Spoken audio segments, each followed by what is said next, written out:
a Beatriz Romero, ¿no? Que verdaderamente es de esos regalos que te da la vida en tantos sentidos, ¿no? Y bueno, pues me regaló el libro de Fey y la verdad es que me encantó. Y hablamos de, bueno, de presentarlo aquí o de tener una tertulia o de tener la oportunidad de compartir, pues bueno, las opiniones, también de difundirlo. Los que no os lo hayáis leído, yo soy la primera, ya sé que tú le vas a recomendar que se lo lea, pero yo también os recomiendo que lo compréis y que lo leáis, porque además, bueno, pues los escritores escriben, esos escritores que dicen que escriben, que les da igual que les lean, es mentira. O sea, porque eso para eso entonces no lo publicarían. O sea, que y este se ha publicado y aparte de que tiene una edición, pero preciosa, o sea, una edición preciosa y el libro es una maravilla, ¿no? Entonces, bueno, va a conducir esta presentación o esta charla o esta conversación con Beatriz, pues Martos Molina, ¿no? ¿Qué le vamos a hacer? Es funcionaria de la Administración de Justicia, pero yo no digo más. Ya ves tú que no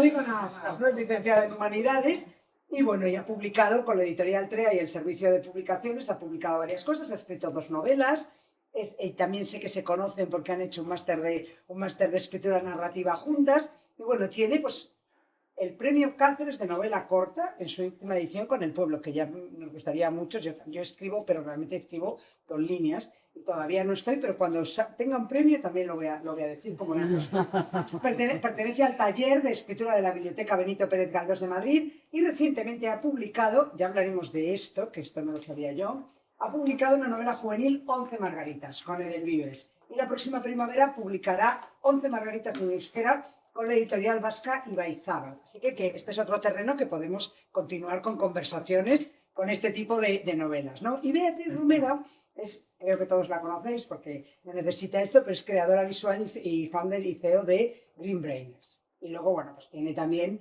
un largo currículum que, como todos la conocéis, no veo nada, pero está sobre todo aquí como autora de Fey, que yo te quiero dar, pues ya te lo había dado en privado la enhorabuena y la felicitación, pero te la vuelvo a dar otra vez, Beatriz. Así que muchísimas gracias porque estáis aquí y bueno, y que porque hayáis llegado al Club H, porque además me ha dicho que casi todos tenéis varios secretos de humanidades que contar. Así que estoy segura de que vais a participar en la tertulia y vamos a disfrutar todos. ¿Les parece si empezamos con un aplauso? Porque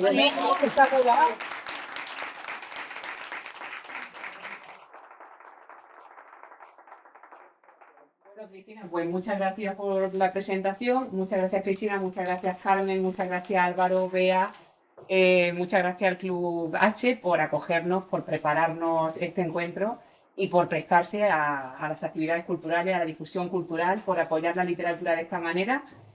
Bueno, tanto Beatriz como yo coincidíamos en que nos ha encantado que no nos hayan puesto un escenario, que no nos hayan puesto una cosa mucho más fría, más impersonal. Nos encanta que esto esté así. Sí. Nos encanta esta cercanía y esta cercanía es la que queremos mantener durante toda la presentación.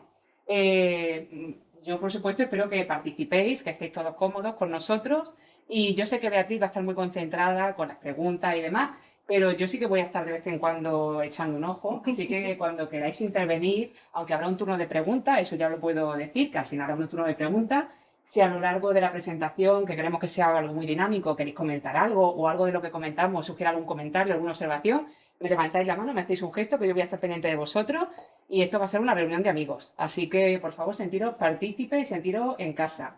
Muchas gracias a vosotros por venir, porque sin vosotros sí que es verdad que esto no se puede hacer. Y comentaros también que Beatriz, que va a ser muy generosa con su tiempo, además de esta presentación, luego se quedará también unos minutos más con nosotros.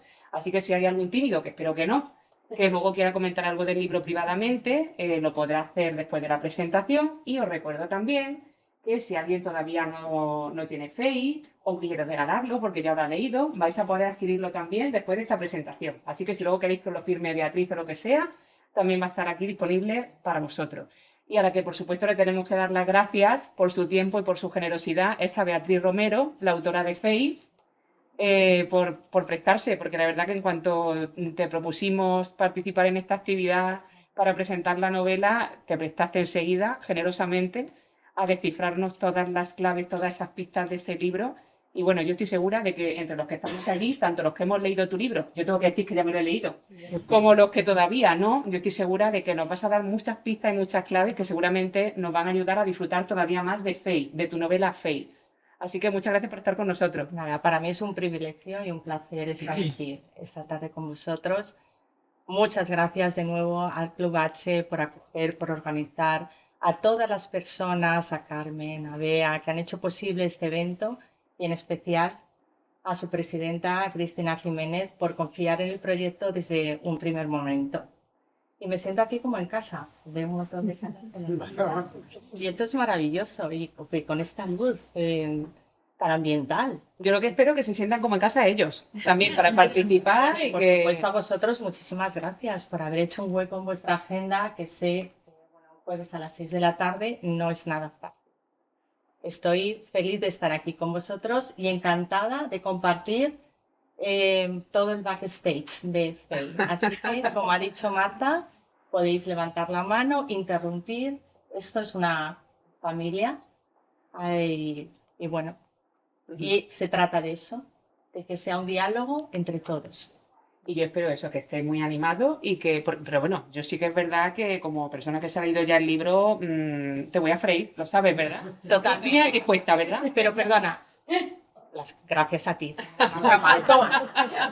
Marta Marto es amiga y escritora pues por haberse leído con tanto cariño FEI y por estar aquí acompañándonos esta tarde, que ya sabéis que es quien va a dirigir la charla. Es un placer y luego encantada. Bueno, yo no sé los demás, pero a mí la primera pregunta que me surge es el título. Además, los que nos lo hemos leído ya sabemos que hay muchos personajes con mucho peso, cada uno de ellos. Entonces, la primera pregunta que yo creo que nos surge a los que ya hemos leído el libro y a los que todavía no lo habéis leído, seguro que cuando descubráis la novela también os va a pasar, es ¿por qué de entre todos los personajes te quedas con Faye para dar título a la novela? Bueno, voy a confesar que Faye no fue el primer título que tuvo la novela. Hubo uno anteriormente, pero ya estaba cogido. Aunque parezca mentira, no es tan fácil encontrar un título que esté libre de derechos de autor. Barajé un par de opciones y finalmente me decidí por Faye. ¿Por qué me decidí por Faye? Porque Faye, a pesar de que hay 5 personajes más que son protagonistas, Faye abre y cierra la novela. Es una historia circular. Y de alguna manera, en el principio, ya estoy contando el final. Ella es el eje de la trama. Ella es el eje de la trama, lo hace posible. Y esa es la razón por la cual decidí que Faye fuera el título. Uh-huh. Y Faye también me llama la atención porque yo por lo menos nunca había escuchado ese nombre. ¿Es un nombre real o te gustó? ¿Tiene algún significado? Porque yo por lo menos no había escuchado el nombre nunca. Me alegra, Marta, que me preguntes esto porque todo el mundo me pregunta, ¿y Faye? ¿Faye? ¿Qué es Faye? Faye es un nombre, pero es un nombre de origen chino. Por lo tanto, es normal que no sea tan conocido en España. Es un nombre de origen chino que literalmente significa volar o danza en el aire. Y esto tiene que ver mucho con la novela. Por otra parte, Faye está relacionado con cualidades de búsqueda de libertad, de búsqueda de otras posibilidades en la vida, que tienen que ver mucho con su personaje y con su carácter. Luego, curiosamente, me di cuenta cuando iba poniendo nombres a todos los personajes, que eran nombres de 3, 4 letras, una vez ya puestos, de forma inconsciente, empecé a analizarlos. Casi todos tienen en el significado del nombre alguna relación con el propio personaje, con alguna cualidad del personaje, ¿no? Pero esto fue algo que surgió de forma muy natural, digamos, inconsciente.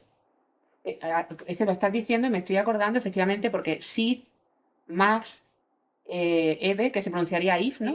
Pero escrito es Eve. La mayoría de los nombres son con 3 letras, ¿es verdad? Sí, 3 o 4 letras, Claro. Will, con Alex, su también. narcolepsia premonitoria es capaz de vaticinar el futuro, ¿no? Will. También significa casco en alemán, que de alguna manera es protector, porque protege, ¿no? Cada vez que vaticina. Sid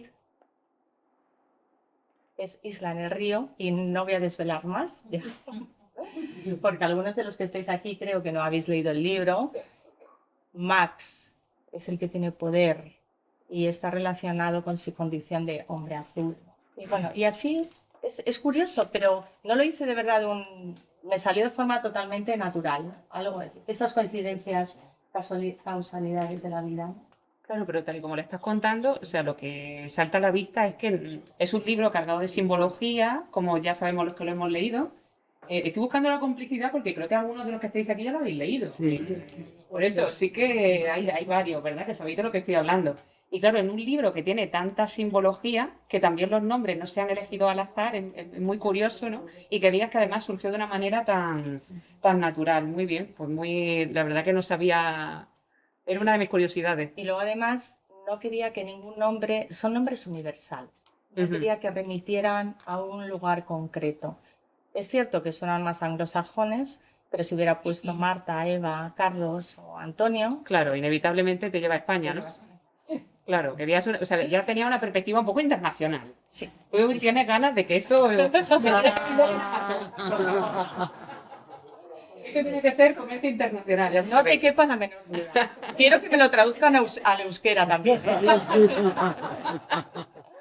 Bueno, pues la verdad que yo leyendo Fey, lo que sí que es cierto que veo que es un mundo lo que tú tienes dentro de tu cabeza. Por eso, no sé si, yo sé que los que están allí, a todos les presupongo grandes lectores, grandes amigos de la literatura, pero no sé si luego la inclinación a escribir de cada uno, yo pues sí tengo una inclinación, además de a leer, a escribir, y yo lo que sí que me imaginaba, lo que sí que pensaba leyendo Fey es este mundo que esta mujer tiene dentro de su cabeza.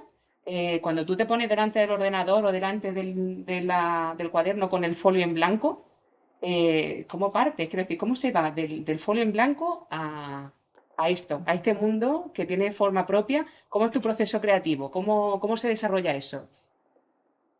Bueno, para mí todos los comienzos son ilusionantes. Entonces, cuando me pongo delante del ordenador, es un espacio, ese folio en blanco es un espacio lleno de posibilidades. Y así es como me enfrento al folio en blanco. No es una amenaza, sino un lugar donde todo es absolutamente posible. Es como un lienzo. Normalmente, pues bueno, no, me siento con alguna idea preconcebida, pero si no la tengo, echo mano de mis notas, que son notas que voy tomando a lo largo del día, notas de voz en mi Moleskine que llevo siempre en el bolso. Cualquier cosa puede ser un motivo de inspiración, como una exposición, un poema, incluso una experiencia gastronómica. Voy a un restaurante y disfruto con la comida y eso puede ser una experiencia gastronómica, puede aparecer aquí, ¿no? ¿Por qué no? Entonces voy tomando notas y a veces pues tiro de esas notas, ¿no? Luego, por supuesto, viene la edición, que tú sabes que bueno, es otra etapa fundamental, en la que tienes que desbrozar, tienes que eliminar todos esos capítulos o esas cuestiones que consideras que, bueno, pues que no son necesarias, que no aportan nada a la trama. Y finalmente hago otra lectura en la que escucho las palabras. Para mí la musicalidad de las palabras es fundamental. Yo creo en la belleza del lenguaje, creo en su textura, creo en el color del lenguaje, pero bueno, al igual que en una fotografía en blanco y negro, y permitidme que voy a utilizar la fotografía como comparación por mi formación, no puede prevalecer la técnica. Lo que tiene que prevalecer, pues bueno, ese tono es fundamental para crear esa ambientación, pero no puede ser evidente, ¿no?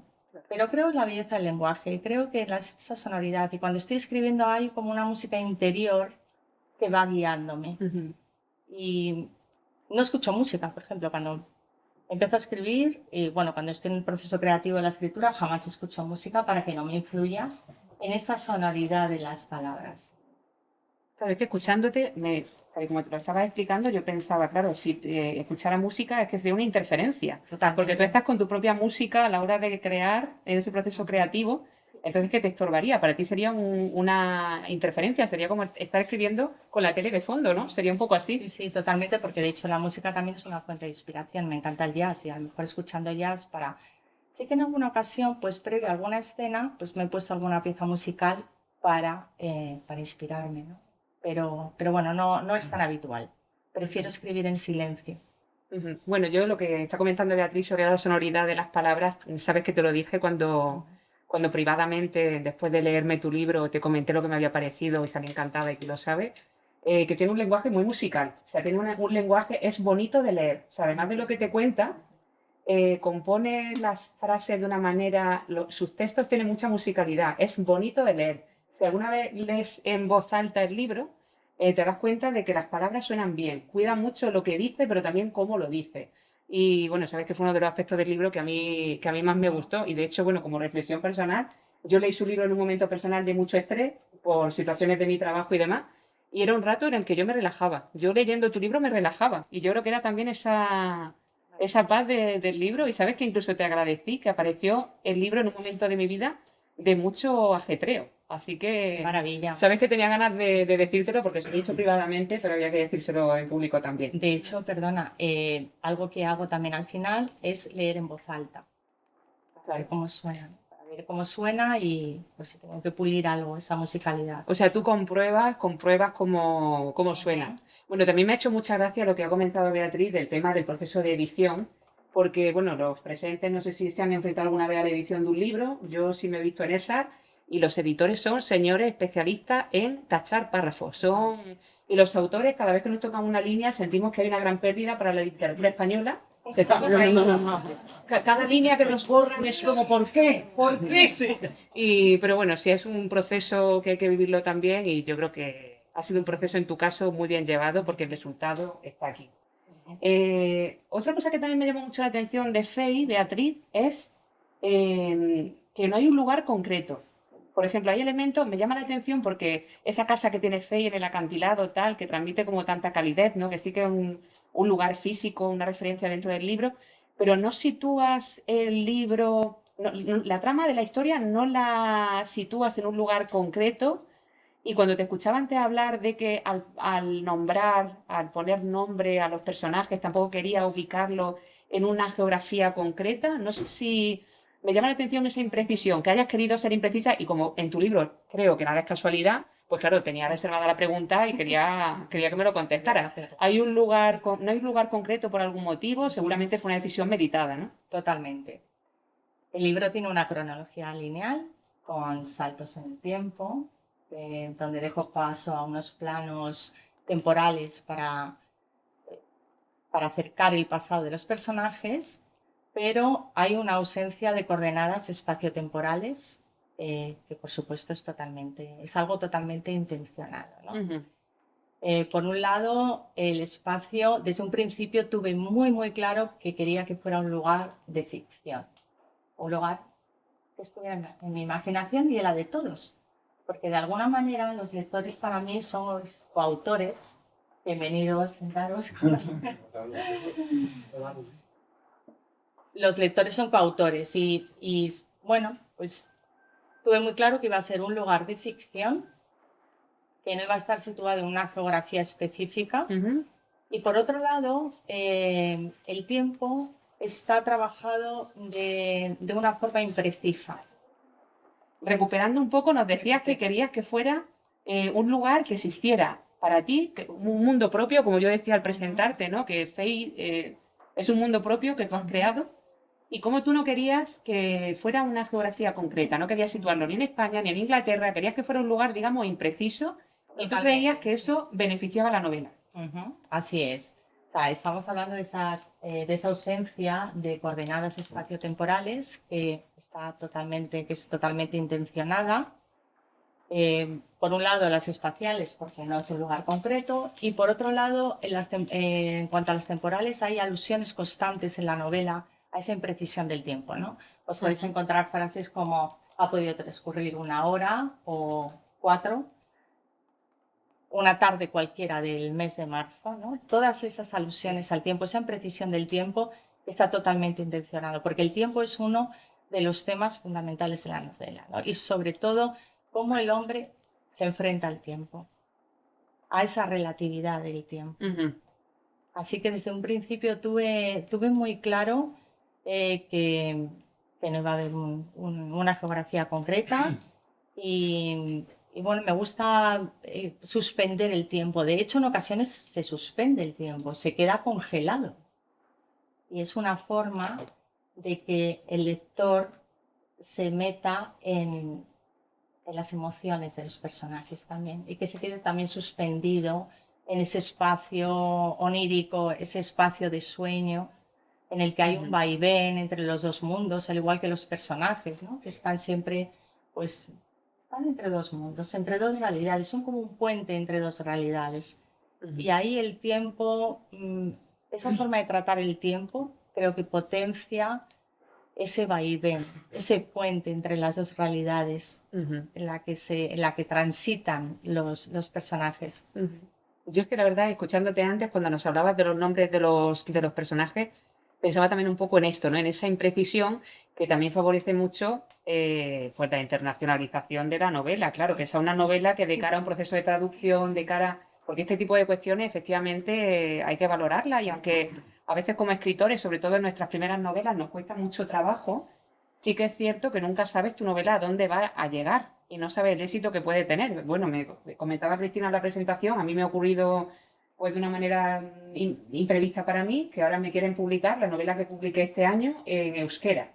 Pues claro, hombre, no creo yo que hubiera puesto un Gorka de saber esto, Sí. pero por lo menos, no sé, sí que es cierto que los nombres internacionales, siempre quieras que no, algo facilitan. Y efectivamente luego en el mundo editorial, o sea, tú tienes un mundo propio y seguramente lo que ha regido muchas de esas decisiones que tú has tomado ha sido un criterio artístico, pero ese criterio artístico yo creo que te puede favorecer luego mucho también en ciertos aspectos de la mercadotecnia y del mundo editorial y del mundo de la distribución que están ahí y que cuando un escritor publica su novela nunca sabe el mercado por dónde te va a salir, porque yo desconocía que esto de euskera iba a salir por ahí, por Petenera. Entonces, al final es algo que yo creo que has hecho muy inteligentemente. No lo había pensado, pero bueno. Sí, sí. Así que de aquí a Amazon, claro, va a ser mucho más fácil.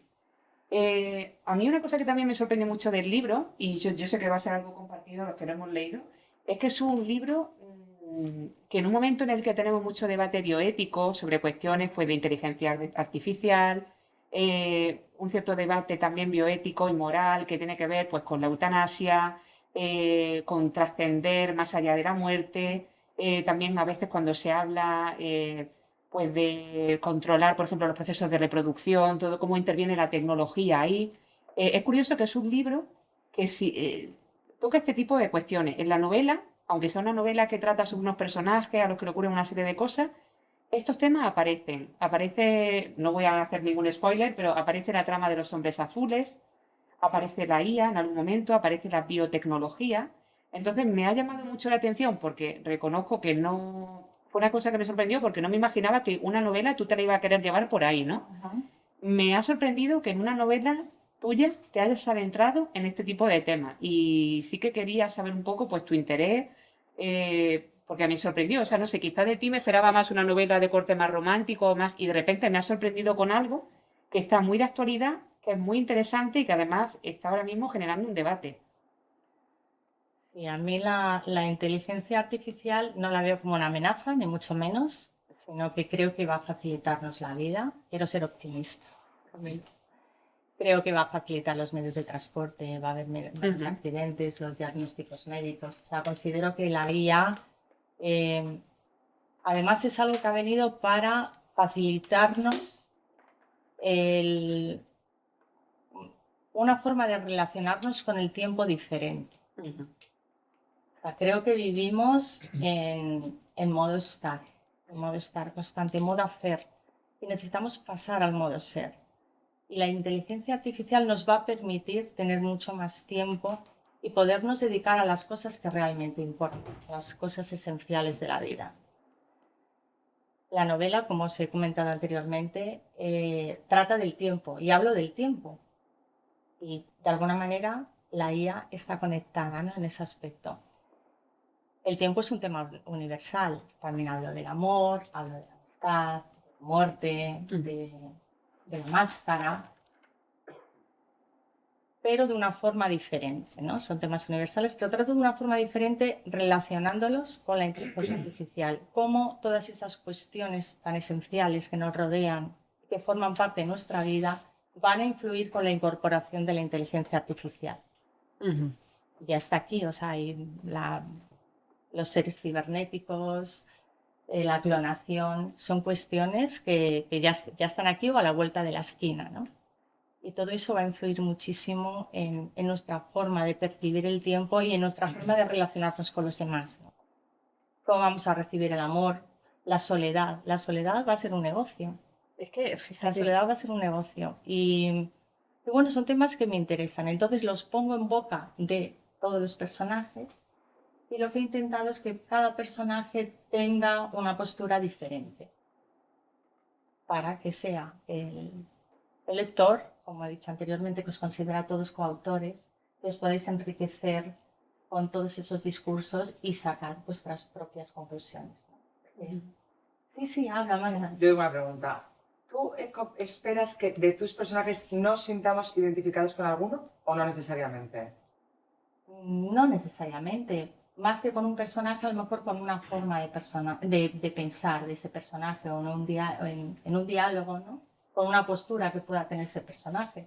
Por supuesto, porque cada personaje adopta una postura ante un tema determinado, ¿no? Ya sea pues la eutanasia, el amor, la clonación, la muerte. Y probablemente sí, ¿no? Porque el ser humano tiende a identificarse, ¿no? Hablo mucho, bueno, no sé si luego hablaremos sobre la simbología, ¿no? Pero sobre el espejo, ¿no? La otredad, la forma que tenemos de descubrirnos a nosotros mismos a través de los demás. ¿Por qué no? Claro. Puede ser un espejo, sí. bueno, me ha encantado, además de la espontaneidad de hacer una pregunta, que por supuesto os invito a todos a que hagáis lo mismo cuando os apetezca, me hacéis un gesto y os doy la palabra rápidamente. Me encanta lo que ha planteado aquí la asistente, porque yo justamente te iba a decir que a mí una de las cosas que me llamaba la atención del libro era que de alguna manera presentas estos temas, pero no te veo abogando por ninguna postura en concreto. Te veo más bien presentando puntos de vista y dejando luego que el lector saque sus propias conclusiones si le apetece posicionarse o si no. Así es. Que lo veo más un libro de reflexión que de posicionamiento. Totalmente, totalmente, sí, así es. O sea, yo no pretendo tampoco, bueno, no soy una experta en inteligencia artificial. Tengo una postura, pero no la planto en el libro ni pretendo que, bueno, que mi postura sea universal, mucho menos, y por eso doy voz a los personajes para hablar de temas que muy de actualidad, ¿no? Que ya están aquí y que son debate continuo en la prensa, en todas partes. Y Beatriz, me ha gustado también mucho cuando has comentado lo de el lector como coautor. Me ha gustado mucho eso que planteabas, de que tú piensas que de alguna manera tú la trama la pones encima de la mesa, pero luego el lector es el que termina de darle forma dentro de su cabeza a la historia, ¿no? Y seguramente es el lector el que se imagina la casa del acantilado, el que le pone... Sí. Yo creo que en todos mis proyectos, literarios y no literarios, plásticos, el espectador, el lector, forma parte de la obra, porque siempre me enriquece. No es que lo deje todo abierto, pero sí que o sea, exijo un lector activo, un lector que se comprometa y que esté ahí para interactuar, ¿no? Desde el minuto número 1, hablando de la simbología, que no sé si hablaremos más tarde. Te voy a preguntar, ya lo sabes. Seguro. Voy dejando eslabones desde el capítulo número 1 para que el lector pueda, pueda interaccionar ya desde el primer momento. Luego, por otra parte, por ejemplo, los personajes no los describo físicamente, ¿no? Sí que tienen algún rasgo, pues como Will, que lleva su fular, o Alex, que lleva un sombrero, pero no los describo físicamente. O hago unas descripciones mínimas, porque pretendo que sea el lector quien enriquezca esas páginas con sus múltiples interpretaciones, ¿no? Me gusta. De hecho, lo que me gusta es que no esté inacabado. Va a estar acabado con vuestra lectura.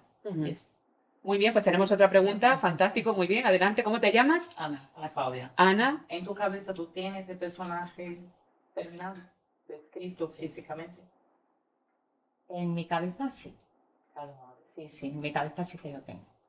Pero únicamente describo lo que considero que es importante en ese momento, o bien para la trama, o bien para ese momento, ¿no? Que pueda aportar. Pero hay muy poco ambiental en Fate. Tú los tienes como si fueran personas.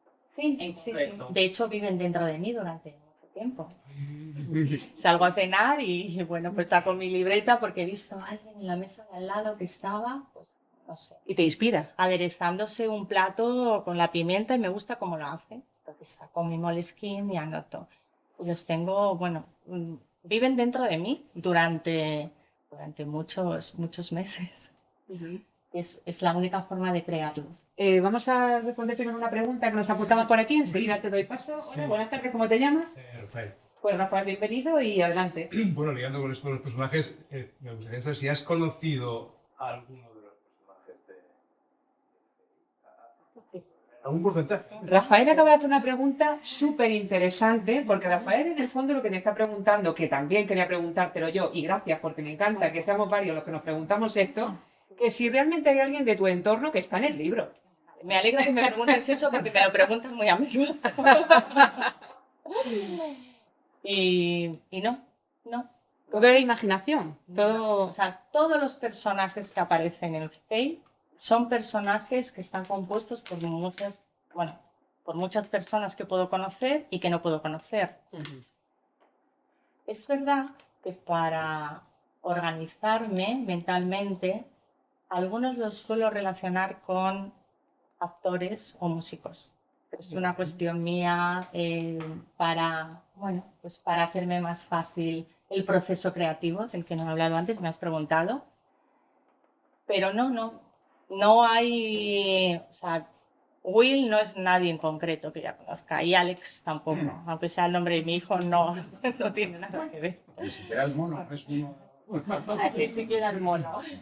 Bueno, pues aclarada queda la duda. Yo la verdad que también era una de las cosas que me planteaba, porque son personajes con mucha personalidad y por eso le agradezco a Rafael también su pregunta, porque efectivamente son personajes muy definidos. Además, lo comentaremos después, que sabía que era una de las cosas que yo también te pregunté a título personal y me dijo, no te voy a contestar hasta el día de la presentación, porque me llamaba mucho la atención, por ejemplo, el tema de las prendas de vestir, que luego te lo preguntaré, que hubiera ciertas prendas de vestir o ciertos elementos característicos de cada personaje. Y yo sí que me imaginaba un poco en la línea de Rafael que a lo mejor había personajes muy cercanos a alguien de tu entorno inmediato. Me imaginaba que cuanto menos te habrían inspirado y lo que me alucina es ese ejercicio creativo de crear el personaje desde cero, con inspiración quizá de rasgos físicos, pero poco más, ¿no?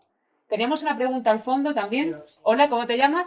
Bárbara, Bárbara, pues adelante. ¿qué necesidad de inquietud tuya personal crees que has cubierto contando esta historia?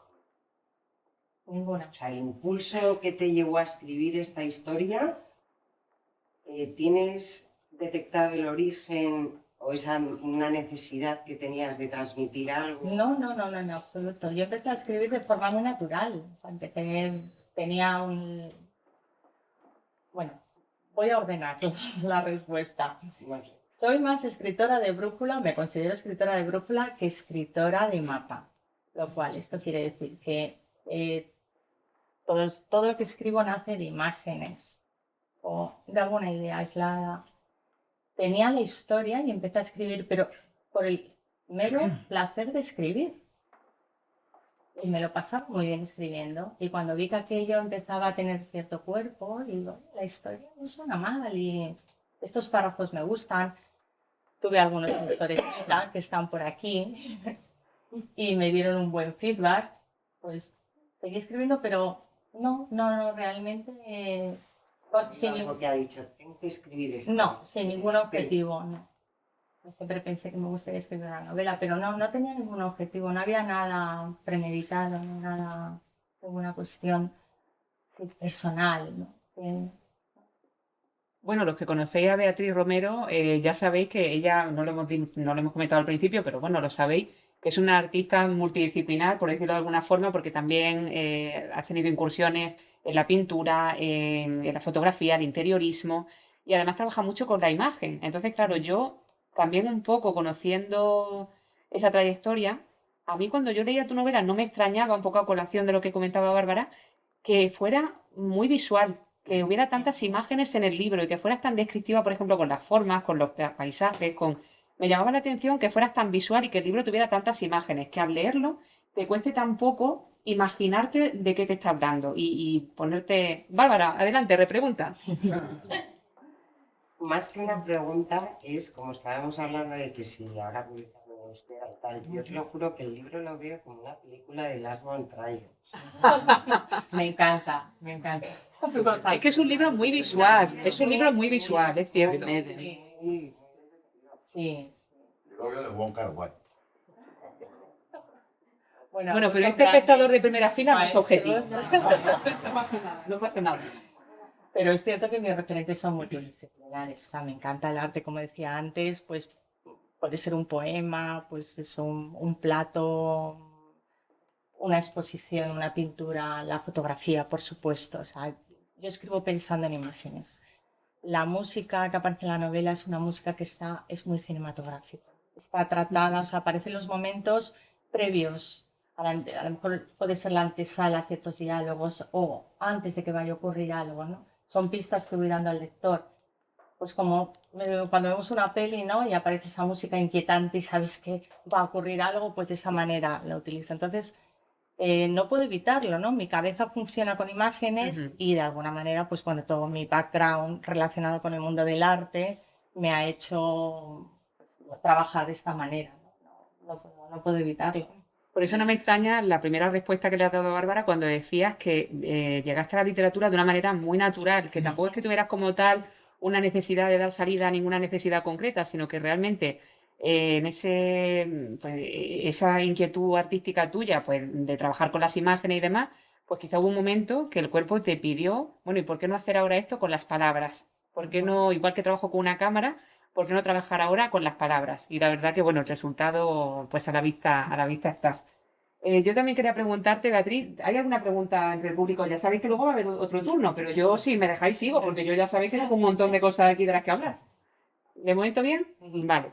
Pues te quería preguntar, Beatriz, también, porque claro, estamos hablando aquí de bioética, del debate que existe también sobre la IA y demás, y cómo esos temas están muy presentes en el libro, pero para los que todavía no lo habéis leído, no os imagináis que es un libro solamente de cuestiones tecnológicas, es un libro donde están muy presentes los sentimientos, porque al final es una trama de amigos que llevan mucho tiempo relacionándose, que tienen ya una trayectoria muy larga, y al final a mí me llamaba la atención que están presentes las relaciones familiares, las relaciones de pareja, esa relación de amistad consolidada en el tiempo. Entonces, al final es un libro donde, digamos, te adentras en esos temas y estás salpicado también de toda esa trama un poco tecnológica y demás, pero al final es un libro de emociones, ¿no? Sí, hay dos planos claramente diferenciados. Bueno, los que habéis leído la novela lo habréis podido percibir. Y está, por un lado, el plano emocional de los personajes, Ujú. que es un plano, bueno, en el que hablo prácticamente las emociones, es muy, muy interior del propio personaje. Y luego está el plano exterior, que a veces es casi metafísico, porque trato el paisaje como un personaje más. Y ambos planos se retroalimentan. El otro día un amigo que ha leído la novela me llamó y me decía, me encantan estos dos planos porque veo entre ambos de alguna manera ese puente entre las dos realidades en que están los dos personajes, ¿no? Los personajes. Y es así, ¿sí? Queda ahí como un pozo, un hueco entre el plano emocional y el plano exterior, ¿no? Es una forma también de equilibrar todo ese torrente de emociones y la parte más lírica, a lo mejor metafísica del bosque, de la presencia del bosque. Y Marta. No te preocupes, yo, De lo que de los dos están, hay una estrategia antes de escribir, hay una estrategia para que tú hagas participar al lector y tal, o ha surgido así y dices, oye, pues al final voy a hacer al lector que sea, o sea, yo sé cómo es el personaje en mi interior, pero voy a dejar que él lo descubra solo. O sea, es una estrategia, es una... ¿O no? Sí, ahora te contesto a eso. Voy a... claro, era lo que estaba diciendo, que por supuesto te damos la palabra y a todos, pero como estaba comentándonos sobre las emociones de los personajes, si quieres terminar antes de contestar, Ahora Claro, es que- claro, Sí, vamos a tener tiempo, ¿eh? No os preocupéis. esos dos planos se retroalimentan Ajá. y son una forma de narrar y también de ubicar al lector. Es que si eso es premeditado, eso por supuesto, claro. El libro tiene una estructura y aunque yo sea escritora de brújula, pero tiene que haber un orden, ¿no? Y además tiene que ser todo contenido. Hay también poemas. Entonces, pues si aparecen los poemas, pues luego tiene que venir pues un párrafo un poco más suelto, más trivial, más, digamos, fácil de lectura. En fin, eso ya son cuestiones de cocina, la cocina del escritor, y cada uno, bueno, tiene su forma de trabajar, pero sí, hay cuestiones que están totalmente intencionadas y es la única manera de que funcione. Si no, todo sería pues un fluir, ¿no? Un fluir de imágenes y una coralidad de opiniones, y hay una trama detrás. Entonces, para que esa trama funcione, tiene que existir ese equilibrio entre ambos planos. Yo tal y como te estaba escuchando, sí que es cierto, y bueno, las personas que sois más aficionadas, además de a escribir, además de a leer también a escribir, lo sabéis, que por ejemplo la poesía es más emocional, es más de imagen, es más espontánea, puede tener esa parte menos, digamos, pero una novela, al final, en un curso que hicimos con nuestra amiga Ana, nuestra común amiga Ana, nos lo explicaban. Al final, una novela es un trabajo de arquitectura de la palabra. Al final estamos hablando de que hay una trama, una construcción, es algo mucho menos, tiene que estar todo mucho más hilado. Puede haber un inicio, digamos, pues de escritora de brújula, como tú comentas muchas veces, pero sí que es cierto que al final es un trabajo de arquitectura de la palabra. Al final estamos hablando de construir algo que va cogiendo forma y que donde tenemos que tener claro para dónde vamos, cómo se construye, cuáles son sus pilares, digamos, y cuáles son los tabiques, dónde está, digamos, lo importante que sustenta todo el edificio y cuáles son los elementos accesorios. Y yo creo que, bueno, que en esta novela está muy bien traído y que has explicado muy bien un poco, pues, cómo en tu caso hay dos vertientes, ¿no? Esa parte, digamos, interna y esa parte externa, esa parte emocional y esa parte donde nos pone delante un montón de temas que nos revuelven y que nos hacen replantearnos muchas cosas, ¿no? Sí, pero que al final forman parte de lo mismo, ¿no? Pues es una unidad, y es verdad que contestándote también a la escritura, yo la considero como algo muy orgánico, es algo que va cambiando, ¿no? Tú tampoco te puedes sentar, o sea, por lo menos yo no soy ese tipo de escritora que digo, bueno, aquí tengo un guión y, bueno, no, del guión no me salgo, ¿no? Es algo que, igual que los personajes van evolucionando, hay un arco evolutivo de los personajes, pero igualmente se van transformando. Yo tengo esos personajes, como os decía antes, estoy cenando y veo a alguien al lado y digo, pues a lo mejor esto lo cambio porque me recuerda a ese personaje, pero voy a cambiar algo de ese personaje, ¿no? Es algo que está vivo, es algo que se transforma con el tiempo, y me gusta verlo de esa manera, ¿no? Porque todo tiene una transformación, o sea, nada, todo es un fluir.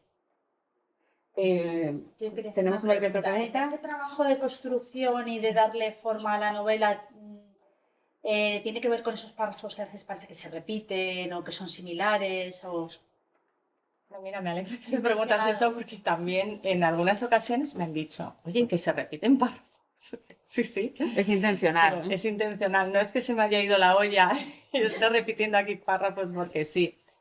Esos párrafos están aludiendo al tiempo también, ¿no? Por una parte, me ayudan a intercalar planos temporales y a subrayar esos planos temporales en los que ocurren cosas importantes. Y por otra parte, estoy también aludiendo al tiempo, aludiendo a la impermanencia, a la transitoriedad, a cómo todo cambia. Porque son párrafos que no son idénticos. Siempre hay alguna mínima modificación en ese párrafo, una pequeña sutileza que hace referencia a esa transitoriedad, esa impermanencia del paso del tiempo. Y sí, es algo que en alguna ocasión, oye, que se repiten los párrafos. Pues yo me alegro mucho de que lo estés comentando, porque además me agradezco yo también mucho la pregunta, porque justamente otra de las cuestiones que yo te quería apuntar también es que hay una serie de elementos que están muy presentes en la novela y que a veces sí que se observa repetición. Por una parte, esto de los párrafos que se repiten, bueno, que no se repiten, sino como que te devuelven a un punto de la novela anterior, ¿no? Te devuelven a ese tiempo, como tú decías. Pero hay una serie de elementos que están presentes, por ejemplo, el mar, por ejemplo, el color azul. También antes nos estabas comentando la caracterización de cada personaje. A mí me llamaba mucho la atención que hicieras que para el lector fuera muy fácil identificar a los personajes, porque hay un personaje que lleva un determinado fular, hay otro que siempre lleva sombreros. Los que habéis leído el libro sabéis de lo que hablo. Claro, hay una serie de elementos, digamos, de su vestuario que hacen que los personajes sean identificables. Entonces, claro, hay una serie de elementos, incluso, bueno, me estoy acordando, sé que con esto no hago ningún spoiler, un vestido geométrico que tenía Fate y aparece en varios momentos del libro. Entonces me llama la atención cómo hay una serie de elementos que efectivamente se repiten, están presentes en la novela. Y bueno, como contigo nada es casualidad, pues a mí me encantaría que nos dieras un poco la chicha y nos contaras de dónde sale eso. Pues es así, nada es casualidad, o sea, todo está muy premeditado. La simbología, me encanta la simbología. Al igual que bueno, tanto los aspectos extrasensoriales de algunos personajes, que los que habéis leído la novela sabéis que algunos tienen unas cuestiones extrasensoriales, y todos esos aspectos están al servicio de la trama, la simbología también está al servicio de la trama. Creo que antes comentaba que desde los primeros capítulos voy dejando pistas al lector, voy dejando pequeños eslabones y es toda una cosmología, ¿no? Una simbología que yo me he creado para que la trama funcione. Me encantan las metáforas visuales, está lleno de metáforas visuales, de comparaciones, y hay elementos que sí se repiten, ¿no? Como el color azul, como la lluvia. La lluvia también, sí. La lluvia que además afecta en los personajes, ¿no? Cambia las emociones de los personajes.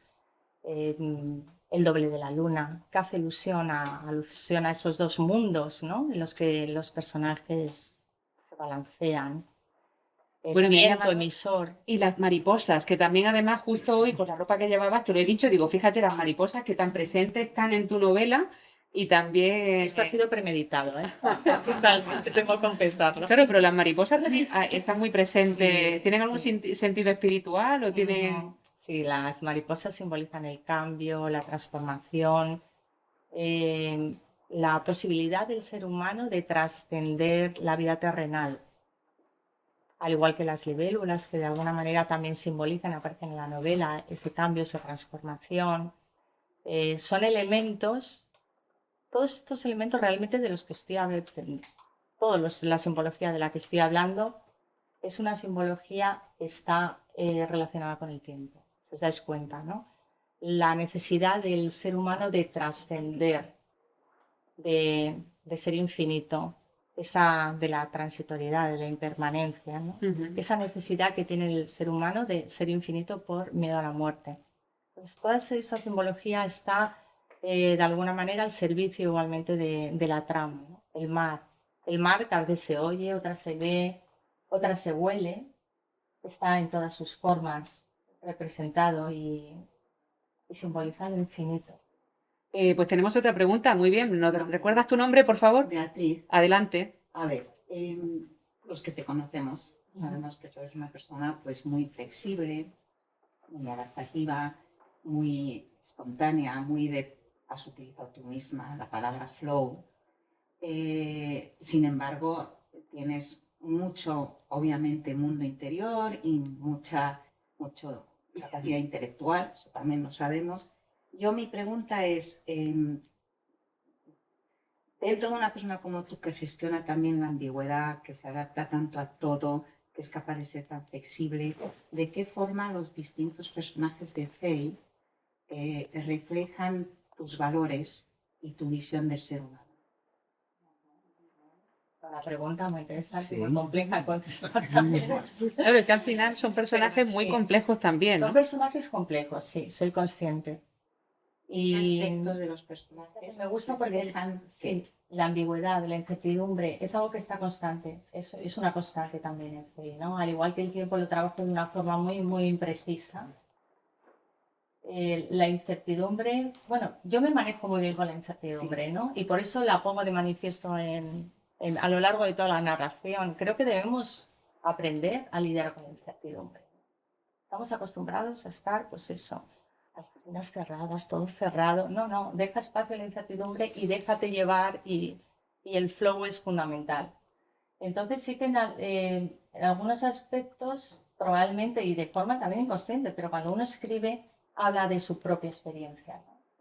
Y quizá el escritor es su mayor fuente, o sea, la experiencia de uno mismo es la mayor fuente de inspiración.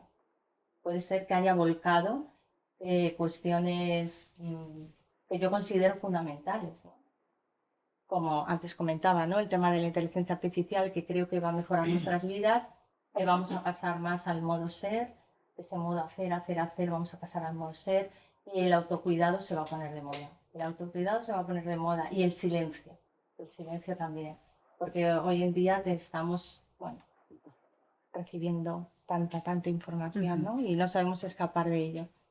Y, bueno, sí, quizá todos esos personajes, algunos son ambiguos, son flexibles, otros no tanto.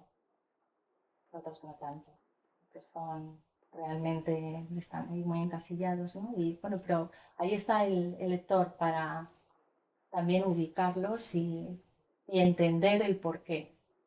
Porque por cierto, más que de emociones, lo que hablo es cómo se enfrentan los personajes a ciertos momentos vitales, ¿no? Sí. Y cada uno se enfrenta según el poder que tenga. El poder, me refiero al poder consigo mismo. El poder personal y su capacidad de gestionar, ¿no? Sí. ¿Cómo gestionan esos momentos? Y ahí sí que aparece pues toda una gama de sentimientos y de caracteres y de formas de enfrentarte a la vida. Yo le agradezco mucho a Beatriz su pregunta, porque los que nos hemos leído el libro, lógicamente, claro, ya sabemos de lo que estamos preguntando. Y te agradezco mucho esa pregunta tan interesante, porque al final de lo que se trata es de que esta tarde Beatriz esté con nosotros para darnos todas esas claves, todas esas pistas que en una primera lectura a lo mejor no siempre entendemos, o hay tanta simbología que se nos puede escapar en parte.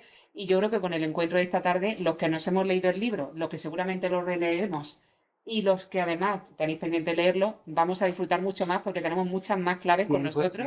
Y a Beatriz sí que se le nota que se ha leído el libro. Tú eres como yo. Yo lo que sí que escuchándote me venía a la cabeza, me he quedado antes con una frase que me ha impactado mucho, que es el negocio de la soledad. El negocio de la soledad. Y ahora nos decías que con este desarrollo de la IA, de la inteligencia artificial, vamos a estar más solos. Vamos a estar más solos y más en silencio. La pregunta que me venía a la cabeza, y lo dejo solamente como reflexión en el aire, es si cuando nos quedemos solos sin nada que hacer y en silencio, lo vamos a soportar todo. Porque hay gente que creo que no lo va a saber gestionar. El silencio no siempre se gestiona bien. Entonces, no sé si cuando nos quedemos en silencio, el silencio no podrá con nosotros. Ojalá que no. Por eso va a ser un negocio, porque tendremos que aprender a lidiar con ese silencio. Claro. Así que, bueno, no sé si hay alguna pregunta más de momento. Lo digo porque, bueno, yo otra cosa que le iba a proponer a Beatriz, estamos todo el rato hablando de la sonoridad de las palabras, estamos todo el rato hablando de su manera de narrar, de que es muy bonito lo que dice, pero también cómo lo narra. Y bueno, yo te tengo que decir, yo sé que esto es un poco atropello, pero bueno, hay unos cuantos textos de tu libro que a mí me han gustado muchísimo. Y bueno, yo creo que tampoco le matamos la sorpresa a nadie porque leamos unos cuantos párrafos del libro, ¿no? Y hagamos un poquito de recital también, ¿no? Claro que sí. Lo que pasa que, bueno, que esto sea un atropello, yo creo que ya que estás tú aquí, pues, para que lo lea yo, que lo lea ella, ¿no? ¿O qué? ¿Cómo lo veis? Entonces, mira, yo, por ejemplo, mira, en esta página 258, a ver si pudiéramos... A ver... Yo, Marta, lo que quería decir, ¿Sí? yo quería pedirle, porque Por hay favor. una persona, mi padre, ha sido profesor de literatura Bueno, esto... norteamericana 25 o 30 años. 36 años. 36 años. Y le enamoró la novela de Beatriz, pero hasta tal punto que cuando tú has dicho que cuando tú la leías era una novela que te relajaba, yo me acuerdo cuando mi padre la leyó, que estábamos en Denia, y yo me acuerdo que se levantaba y me decía, oye, esta novela me tiene totalmente cautivado. Tú fíjate que me despierto con ganas de leerlo y de entenderlo. Bueno, qué bien. Y le recordaba a Virginia Woolf. Entonces yo quiero que te yo quiero que te hagas una pregunta. Pues Beatriz, yo te agradezco muchísimo porque en esta presentación tenemos una celebridad y no lo sabíamos. Entonces, por favor, lo primero que me gustaría saber, su nombre, por favor. Leopoldo, pues por favor, nos encantaría, no hace falta que haga una pregunta, pero si quiere hacer alguna observación sobre Fey, nos encantaría escucharla. En primer lugar, felicito a los padres por tener una hija con tanto talento. Y no solamente una hija, porque allí está Saúl, que presenté yo una vez unos poemas de él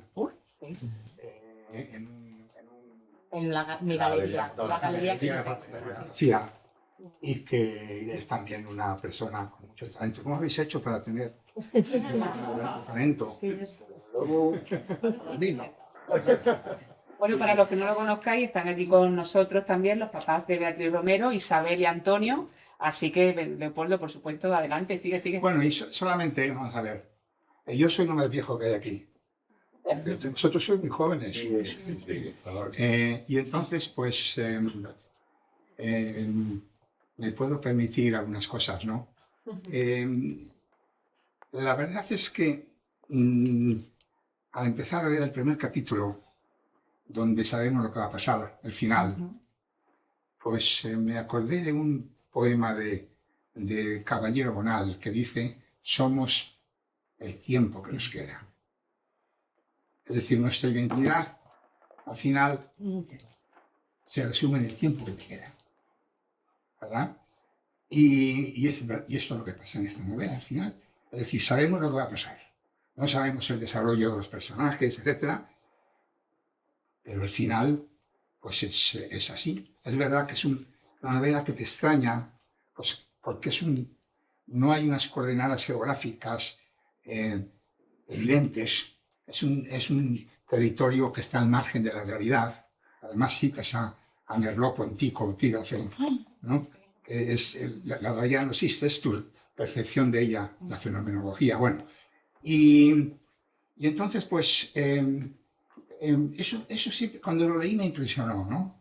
Por ejemplo, claro, me imaginaba que podría ser España, pero no puede ser España, porque, por ejemplo, hablas de una fruta que yo comía mucho en Tailandia, el rambután. Y claro, en España es que no hay rambután, ¿no? Entonces me quedaba así, y claro, ahora lo entiendo, ¿no? Entonces, pues, hay otra frase que yo soy muy dado a recordar poemas de amigos. Un amigo mío, otro poema que dice: todo lo bello es triste mientras exista el tiempo. Es decir, la estructura profunda, por así decirlo, de esta novela es triste porque está el tiempo. Qué bonito. Porque sabemos que al final Faye se va a morir, porque ya se lo han dicho en el primer capítulo. Le quedan unos meses de vida. Y luego muere de una forma auténticamente espectacular. Es decir, yo creo que no hay mejor muerte, rodearse de amigos.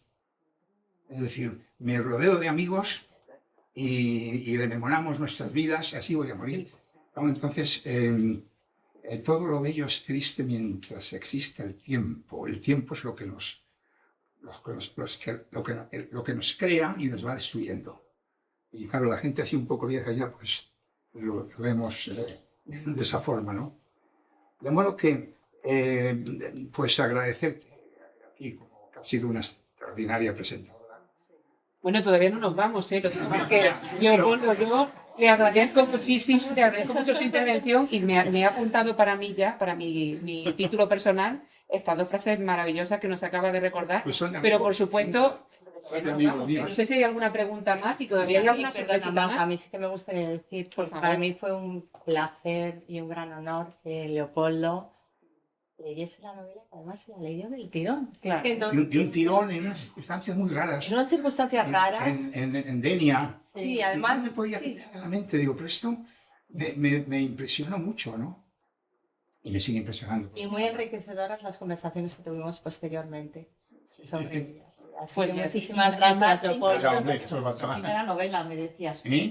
que más te impresionó que fuese su primera novela. No, y además, bueno, una cosa. Es un talento oculto, es una persona que de repente escribe una novela así. No, además que, vamos a ver, esta novela, bueno, nosotros los profesores siempre somos muy normativos. Pertenece pues a un subgénero narrativo que es la novela lírica. Hay una historia, ¿de acuerdo? Pero a mí me recuerda, por ejemplo, a Virginia Woolf, y es verdad. Muchas Me gracias. recuerda a To the Lighthouse, esa novela de Virginia Woolf que está en el mar. Es una de mis Es un referencias. viaje que hay que hacer Para mí. al faro y Me al parece final se hace, pero ya fascinante. todo ha terminado. Y la novela lírica es una novela muy difícil de escribir.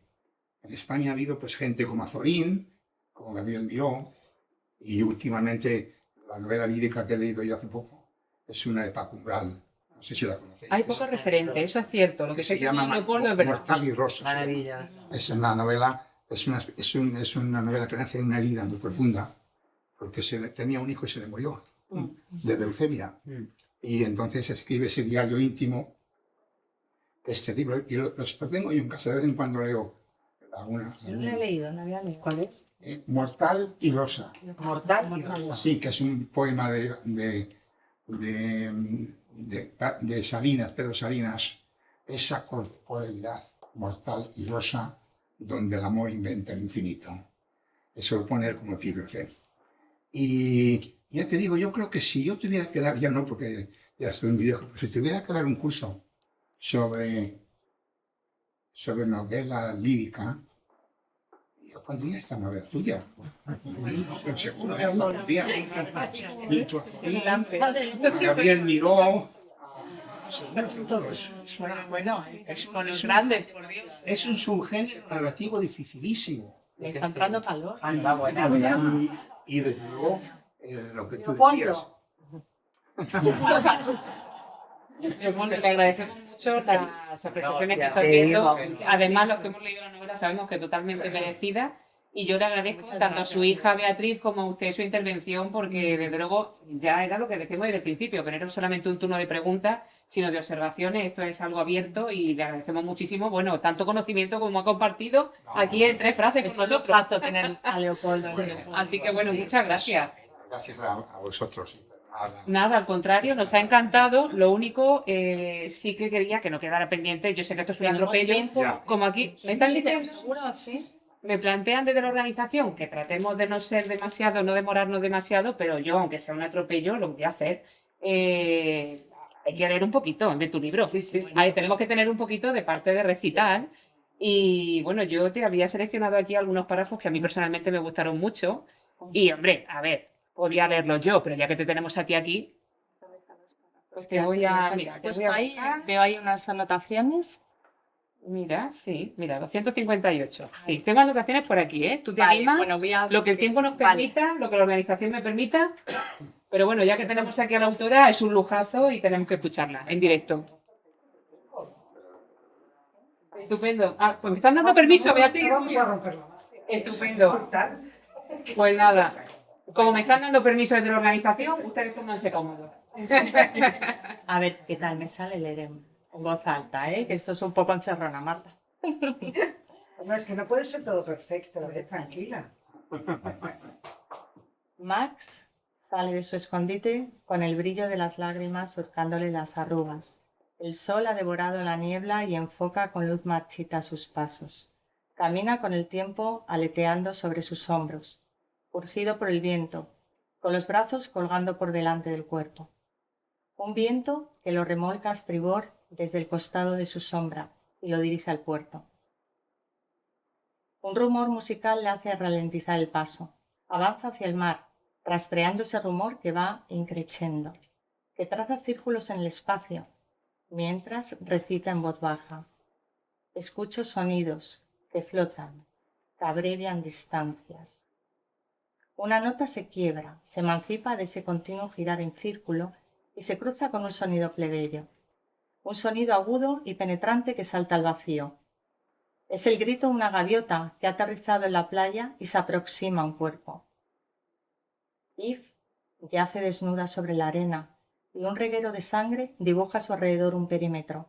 Su torso, convertido en duna, palpita a un ritmo deslavazado. Entre latido y latido, entre nota y nota, un silencio lírico. Parece moribunda, pero no lo está. Su semblante, de ojos cerrados, está velado por el placer y el desaliento. Una belleza impura emana de ella. Es el eco de un sonido cristalino que busca armonía en solitario. Max no quiere profanar su tristeza y se marcha. Se lame la sal de los labios y siente un temblor incontrolable, un temblor que le hace crepitar el cuerpo. Huele a caléndula, la arena está húmeda, está fría. Max camina y recita. El mundo es salvaje, es indescifrable. Preciosa. Madre mía, preciosa.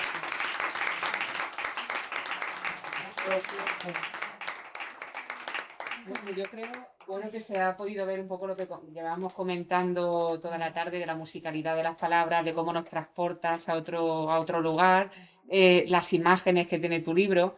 Yo tengo que decirte que alguien que te quiere mucho me ha archivado que uno de tus autores de referencia es Gabriel García Márquez.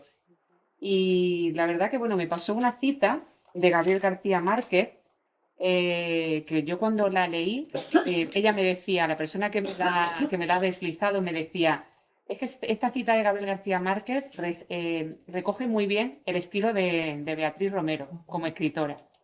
Y yo la verdad que cuando la leí no pude estar más de acuerdo. La cita dice, nunca podría escribir un libro a partir de una idea. Parto siempre de una imagen, de un sentimiento, y todo el libro desarrolla esa tesis. A partir de una idea se podrán escribir ensayos, tratados, no otras cosas. Es decir, partir más de la imagen que de la idea para escribir novelas como esta y no tratados. Me conoce bien esa persona. Ya me dirás quién ha sido. Pero yo parto de imágenes, sí, parto de imágenes y bueno, la verdad es que en el libro está todo lleno son imágenes. No sé si nos da tiempo a leer algo más. ¿Alguna cosita más? ¿Nos da tiempo o queréis que lo dejemos para cuando estemos con un vinito? Yo creo que el vino va a entrar mejor. Vale, muy bien. Estupendo. Yo tengo una Ay, por pregunta favor, para Beatriz. la gente que ha leído la novela. Muy bien. Cuando lees esta novela, te quedas con un sentimiento más de, digamos, de precisamente porque tú tienes un lado, y también lo has dicho ahora, ¿no? Muy optimista en general en la vida. Los que os habéis leído la novela, ¿os queda más una sensación de optimismo vital, por así decirlo? ¿O de pesimismo o tristeza? O sea, lo que emana, el sabor que emana de la novela que los que lo habéis leído. Pues yo que lo he leído, te puedo decir, y en esto me voy a adelantar, que es una novela donde se tratan temas tremendos, como la muerte, como la identidad, la búsqueda de la identidad, pero creo que deja un buen regusto. Creo que es una novela que, como señalaba don Leopoldo, que me he hecho fan de usted en esta presentación, como señalaba don Leopoldo, efectivamente la muerte está también presente, las relaciones familiares convulsas están muy presentes, y sin embargo es curioso que tenga un final tan luminoso. Además, elevándose. Y utiliza la palabra hay una palabra muy bonita que me gusta. Busca siempre palabras preciosas. Es que esa es una cosa muy de Beatriz. Es que es triste. A mí la novela me produjo una sensación de tristeza, pero quizá porque es tan lírica y por esa musicalidad de las palabras es bella. Entonces, te da un poco esa sensación de la tristeza de lo bello. A mí me pasó como melancólico también. Sí, melancolía más que tristeza. Yo creo que es la palabra. O sea, es como una melancolía agradable. Es como el final de una película que sabes que es un final que a lo mejor muere el protagonista, pero lo haces con una sonrisa porque el desenlace es bonito, ¿no? Entonces te quedas con una sensación de nostalgia, de agradable nostalgia. Pero que es muy bonita, no es alegre, no es una risa, no es un llanto, es esa sensación de qué bonito, ¿no? Qué bonito, joder. Y que refleja muy bien a Beatriz. Esa Sí, capacidad de conciliar opuestos, ¿sabes? La alegría, la tristeza. Me encanta escucharos. O sea, yo no la sabía sobre Pero no sé suspendida. Sí, pero sí que hablo de esa fragilidad del ser humano, que como decía Leopoldo con esa frase tan maravillosa que tú la has apuntado y luego me la pasas. Cuando la muerte está cercana, te planteas qué es el tiempo, ¿no? Y cómo vivirlo. Y de alguna manera, pues eso puede crear cierta melancolía, ¿no? En el ambiente. Y luego, pues el bosque, el paisaje. El paisaje sí que está tratado también porque el paisaje te das cuenta que va pasando el tiempo y se va transformando, ¿no? Como nada, la única materia inalterable son los seres cibernéticos que también aparecen y están. De hecho, hay un personaje que es el único ambiental, que es un robot, es un ser robotizado, donde intento realzar esa materia inalterable frente a la fragilidad de todo lo que hay a su alrededor, que en distintas escenas va viendo como esa ambientación son plantas, flores, frutas, ¿no? que se van marchitando, frutas que se pudren y él sigue igual. Entonces un poco tiene que ver con eso, ¿no? Con esa melancolía de querer permanecer. Y por si acaso la columna nos impide la visión, te digo que tenemos otra pregunta al fondo. Bárbara, adelante. No, yo un poco también lo que te dije, yo creo que este libro no se puede leer con la cabeza, se tiene que leer con el corazón. Sí. Y al final mueve emociones, da igual si son tristeza, alegría, optimismo, o sea, vibras sin definir muy bien hacia la luz o hacia la oscuridad, da igual porque... Gracias, Bárbara. Es una forma, muy buena forma de definirlo, que ya me estoy intentando siempre la cascar. Es que la columna es de su parte también. Pero sí, lo comentamos. Claro, sí. Estamos en el edificio de una antigua imprenta, una imprenta muy importante, y esta es la estructura de la imprenta, todas estas columnas, por eso han permanecido todas. No, me parece. Me recuerda, Juan Antonio, cuando lo leíste y dijiste una cosa que es verdad que es muy así, dijo que esto es un libro para disfrutarlo a sorbitos, para diálogo. O sea, es un libro que no es rápido, que es... Bueno, excepto mentes extraordinarias como la de Leo, que pueden leerse con los mortales. Tenemos otra pregunta, Ana, por favor. Claro, es que Bárbara ha comentado lo del corazón y me dio la portada. Entonces, quería explicar un poquito. Bueno, es que la portada es espectacular también. Lo que pasa es que como nos hemos enfrascado hablando de otras cosas, es que si lo estáis viendo, los que todavía no habéis visto la portada, ese corazón que ramifica.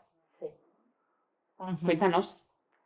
Y bueno, la portada tiene mucho que ver con la novela. Tiene que ver con la cardiopatía que tiene Faye. Faye tiene una cardiopatía, ¿no? Y luego... ¿Lo tienes tú? Sí. Y luego todas estas ramas hacen referencia, hay un árbol en la novela que es el árbol de la lluvia, que es un referente muy importante, que crea transformaciones y tiene que ver mucho con el mundo de los sueños, ¿no? El color hace referencia al mar, o sea, sí, es una portada totalmente simbólica. Cuando se hablaba antes de los títulos que no pudiste poner. El árbol de la lluvia, más pillado. Sí, está muy bien enterarnos de este tipo de cosas, porque claro, este tipo de cosas, si no está aquí en el backstage, no nos enteramos. Así que el árbol de la lluvia fue una de tus opciones. Sí, bueno. Sí, pero ya estaba... No, los derechos no eran posibles. Bueno. Estaba cogido. Los que habéis estado más silenciosos, no sé si es que aún no habéis leído el libro o si es que preferís hablar con ella más íntimamente. Es un buen momento para que terminemos, rematemos un turno de preguntas. No sé cómo... ¿Alguien quiere preguntar o hay ganas de decir algo? Adelante. Perdóname, ¿cómo te llamas? Adelante, Carlos. Yo no he leído el libro, pero el fragmento que he oído a Beatriz me ha dejado totalmente cautivado. Pues por eso quizá que me encanta este público tan participativo que da pie a todo. ¿Qué tal si leemos algo más? Que además te he puesto aquí la notita, por si me puedes poner alguna cosa más. Es que me encanta este público que me pone a huevo lo que tengo que seguir diciendo. Muy bien. Porque es de estas cosas que uno no sabe cómo decir y mira, ya te sale una pregunta, un espontáneo, muy bien. Sí, te he puesto, ¿te aclaras con mi lápiz? Sí, perfectamente. A ver, voy a beber un poquito de agüita.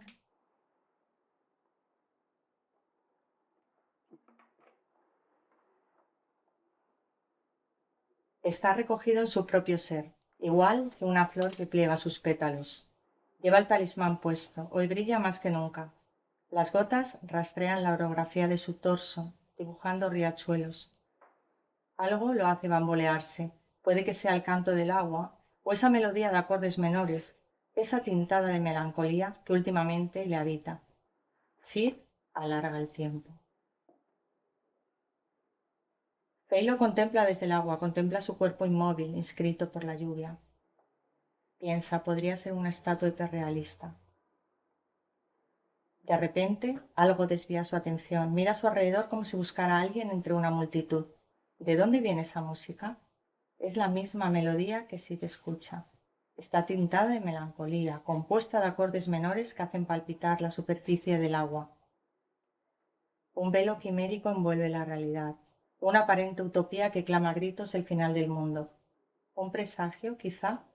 La luz define con rigor lo que toca. Se torna revoltosa. Se acerca de puntillas a las cosas y se entretiene alterando su materialidad. Los colores son inconstantes, amenazan lo tridimensional, despojan de volumen cualquier existencia. Todo aparece y desaparece en una suerte de juego de magia. El paisaje se ha disfrazado de misterio. La dársena, por querer levitar, se ha quedado suspendida entre el agua y el firmamento. El cielo ha teñido el mar y los ojos de Faye se han mimetizado con su azul grisáceo. Pues muchas gracias, Beatriz.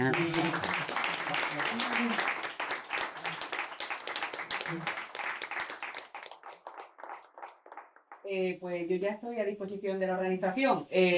Ya recordaros a todos que podéis adquirir Faye si tenéis intención de hacer algún regalito. A mí me gustaría para que me lo dedicara. Muy bien. Y después, pues como se va a quedar unos minutos más Beatriz con nosotros, si queréis que os firme el libro, si queréis comentarle algo más privadamente, los que no habéis hablado, pues no pasa nada. Podéis tener ahora otra oportunidad.